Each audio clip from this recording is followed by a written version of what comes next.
నమ్మకము దేవుని పట్ల పెరుగుతూ ఉండాలి. మీ జీవితంలో జరుగుతున్న సంఘటనలు అవునా కదండి, మీ ప్రార్థనలో రోజు యథావిధిగా ఉందా, లేదా నా ప్రార్థనలకి జవాబు ఇస్తున్నాడండి, I'm getting answers, my faith is increasing, నా ఫెయిత్ పెరుగుతుంది అన్న నమ్మకం ఉందా?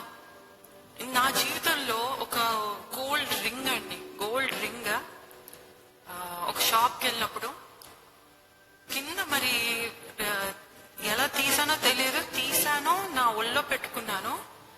ఇలా అనుకుంటూ ఇంకా మళ్ళీ అది వేసుకోవడం మర్చిపోయా. కార్ దిగాను, షాపింగ్కి వెళ్ళాను, వచ్చాను.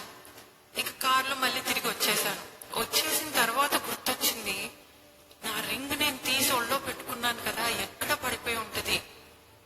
కార్ దిగినప్పుడు పడిపోయింది అని డిసైడ్ అయిపోయి కార్ మొత్తం వెతికాను నేను, అస్సలు దొరకలేదు. ఇంకా నాకు లోపల ఏంటంటే ఇంకా అది పోయింది. ఒకవేళ అది పడిపోయినా ఎవరో ఒకరు తీసుకుంటారు, అవునా కదా? అది మంచిగా కొంచెం డిజైన్ గా ఉంటుంది, ఎవరో ఒకరికి ఆకర్షణీయంగా, అది ఆర్టిఫిషియల్ అయినా గోల్డ్ అయినా ఏదో ఒకటి తీసేసుకుంటారు పక్క, అట్లా ఉంటుంది ఆ రింగ్. సో ఇంకా నేను లోపల అనుకున్నా, దాని తర్వాత దేవా నీకు అసాధ్యమైనది ఏది లేదయ్యా, నీకు అసాధ్యమైనది ఏది లేదు. బికాజ్ ఐ టెస్ట్ గాడ్ అనమాట. నేను ఆయన మంచితనాన్ని, ఆయన గొప్పతనాన్ని నేను ఆయనకి చెప్పుతూ, lord there is nothing impossible, your a great God, your a good God, I know నువ్వు నాకు ఇస్తావు.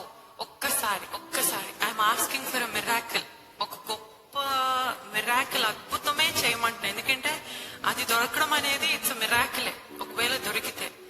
సో ఎవరో ఒకళ్ళు తీసేసుకుంటారు, కానీ నువ్వు అద్భుతం చేయ అనేసి వాళ్ళకి కాల్ చేసి, అండి నా పార్కింగ్ లో కార్ పార్క్ చేశాను, ఆ పార్కింగ్ లో ఏమైనా ఒక రింగ్ ఉందా ఒకసారి చూస్తారా అని అంటే, సరే అండి మళ్ళీ కాల్ చేస్తానని చెప్పి పెట్టేశారు.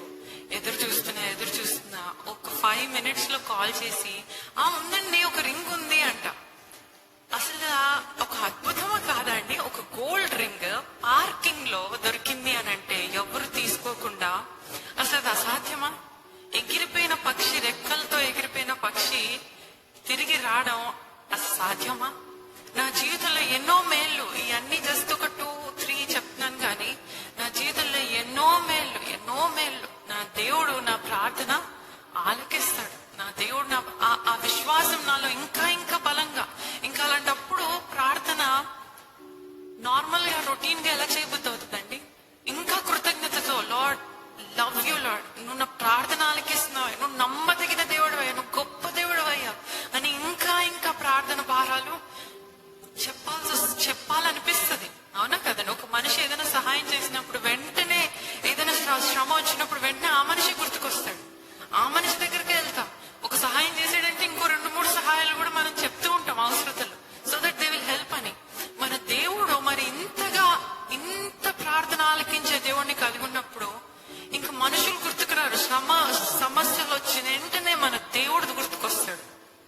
వెంటనే ఏసయ్యా ఇదిగోయా నా పరిస్థితి, దేవా నీవేనయ్యా నా దిక్కు, నువ్వు నమ్మదగిన దేవుడు అయ్యా అనుకుంటూ దేవుని దగ్గరకు పరిగెత్తాం గానీ we don't go after men. అప్పుడప్పుడు దేవుడు ఏం చేస్తాడంటే మనుషుల ద్వారా సహాయాన్ని పంపిస్తాడు. మనం ఏం చేస్తామంటే ఆ మనుషుల్ని దేవునిగా చేసేసుకుంటాం.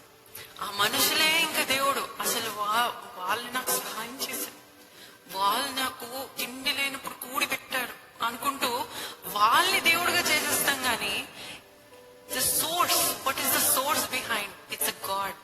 దేవుడు ఆ మనిషిని పంపించాడు, ఆ మనిషిలో ఏం లేదు, దేవుడు ఆ మనిషిని పంపించాడు. ఎస్తేర్కి ఏమంటాడండి మొట్టకి, నువ్వు చేస్తే సహాయం, లేకపోతే దేవుడు వేరే దిక్కును పంపిస్తాడు, ఆ భాగ్యం నీకు కావాలంటే నువ్వు చెయ్యి.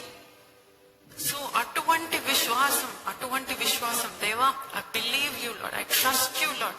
మనుషులు కాదయ్యా, నువ్వు మనుషుల్ని వాడుకుంటావు కానీ దేవా సహాయం చేయవాడు నువ్వే, నన్ను బలపరచువాడు నీవే, నన్ను పోషించేవాడు నీవే, నన్ను ఈ స్థాయిలో తీసుకొచ్చావా అంటే ఈ బాస్ కాదయ్యా, ఆ మనిషి కాదయ్యా, ఈ మనిషి కాదయ్యా, నువ్వు తండ్రి అని గ్రహించి గివ్ క్రెడిట్ టు గాడ్, మన జీవితాలు బాగుపడతాయి. లూకాసు వార్త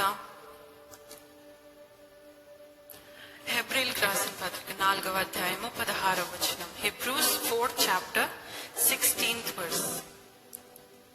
కనుక మనము కనికరపడి సమయోచితమైన సహాయము కొరకు కృప పొందినట్లు ధైర్యముతో కృపాసమునొద్దకు చేరుదము.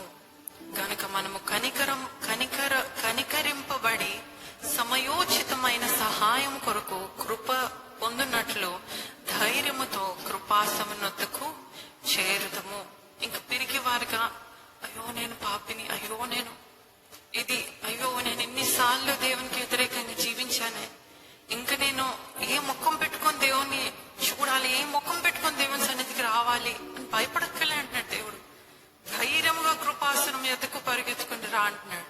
ధైర్యముగా ఎటువంటి పరిస్థితి అయినా, చిన్న చిన్న సమస్యలైనా పెద్ద సమస్యలైనా, కమ్ టు మై థ్రోన్, నా కృపాసనం ఎదుకు రా అంటున్నాడు. కీర్తన గ్రంథం 69వ అధ్యాయము 16వ వచనం.